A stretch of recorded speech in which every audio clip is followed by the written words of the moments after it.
বন্ধুরা, আজ আমি তোমাদের সাথে অনেক দিন পর একটা বড় ভিডিও নিয়ে এসেছি। তো আজকে কিন্তু তোমাদের সাথে শেয়ার করছি এখানে ডিমের একটা রেসিপি।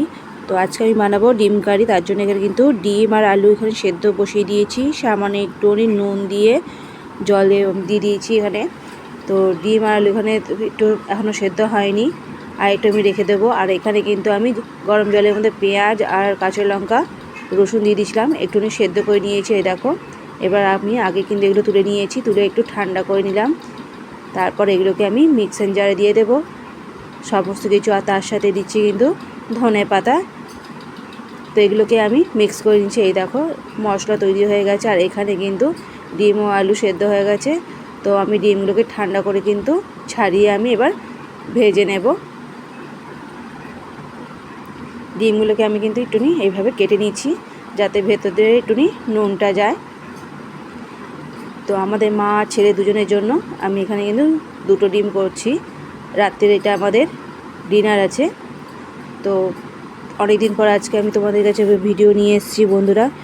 এতদিন আমি আনতে পারিনি, বড় ভিডিও ছাড়তে পারিনি। সারাদিন কাজকর্ম করার পর ইচ্ছে করছে না যে বড় ভিডিও ছাড়ি। বড় ভিডিও ছাড়তে হলে ভয়েস দিতে হয়, তো সেই সময়টা যখনই দিতে যাই ঘুমিয়ে পড়ি। কখনো কখনো কিছুটা বলি, ভিডিও করি, আবার কিন্তু শুয়ে ঘুমিয়ে পড়ি। তো এইভাবেই কিন্তু অনেক সময় এরকম পুরোপুরিভাবে আমি ভিডিও করতে পারছিলাম না।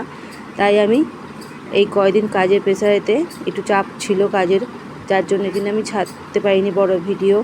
আর এখানে আমি নুন হলুদ দিয়ে কিন্তু ডিমগুলোকে আমি ভেজে নিয়েছি। আর এখানে দিয়ে দিচ্ছি আমি আলুও কিন্তু নুন হলুদ দিয়ে ভেজে নেব। ডিমগুলো কিন্তু আমি এখানে একটুখানি ছেলের সাথে ইয়ার্কি করছিলাম, আমরা দুজনে মা ছেলের মধ্যে। তো করতে করতে সেইভাবে কিন্তু আমি ডিমগুলোকে গোল গোল করে ঘুরিয়ে নিয়েছি। সারাদিন বাইরে কাজ করার পর আর ইচ্ছে হয় না তো ভিডিও এরকম ভিডিও বানাতে গেলে কিন্তু সবসময় কিন্তু একটু আলাদা একটু সময় লাগে। আর সেই সময়টা কিন্তু একটু আলাদা করে রাখতে হয়। আর ভিডিও যদি না বানাই তাহলে দেখবে খুব তাড়াতাড়ি কিন্তু রান্নাটা হয়ে যায়। আর ভিডিও হচ্ছে একটু ধীরে ধীরে সমস্ত কিছু করা। আর করতে গেলে কিন্তু অবশ্যই আমার ছেলেকে লাগে এখানে ভিডিও বানাতে। তো সবসময় ওর হয় না, পড়া থাকে। এই বছর মাধ্যমিক দেবে, এই বছর বলতে ফেব্রুয়ারি মাসে মাধ্যমিক আছে। তো যার জন্য ওকে বেশি চাপ দেওয়া যায় না, যতটুকু পারি সামনে ওকে নিই। আর না হলে আমি মিক্সার জার যে আছে, ছোটো যে বাটিগুলো যে আছে, তার মধ্যে আমি রেখে তোমাদের আমি একদিন দেখাবো কিভাবে আমি আমার ক্যামেরা স্ট্যান্ড বানিয়েছি। অবশ্যই আমি তোমাদের দেখাবো। তো কীভাবে আমি তোমাদের সাথে আমি ছেলেকে যখন থাকে না তখন কিভাবে আমি ভিডিও বানাই, সেটা আমি তোমাদের সাথে একদিন অবশ্যই শেয়ার করব। আর এখানে কিন্তু আমি মশলাটা কিন্তু নুন হলুদ আর লঙ্কার গুঁড়ো ধনে গুঁড়ো দিয়ে আমি এখানে ভালো করে আলুটার সাথে কিন্তু ভেজে তারপর এখানে জল দিয়ে দিলাম।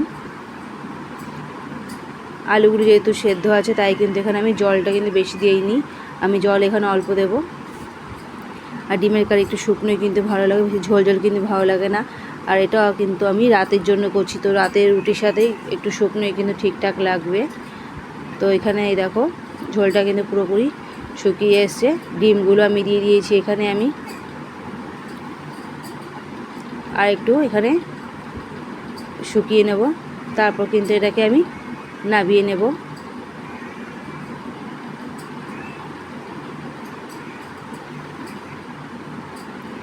তো বন্ধুরা, তোমাদের কাছে প্লিজ আমার একটাই অনুরোধ যে আমার পুরো ভিডিওটা দেখে তোমরা লাইক শেয়ার কমেন্ট করো। নতুন বন্ধুরা প্লিজ আমার চ্যানেলটাকে সাবস্ক্রাইব করে আর ছোটোটা লাইক দিয়ে আমার পাশে থেকো।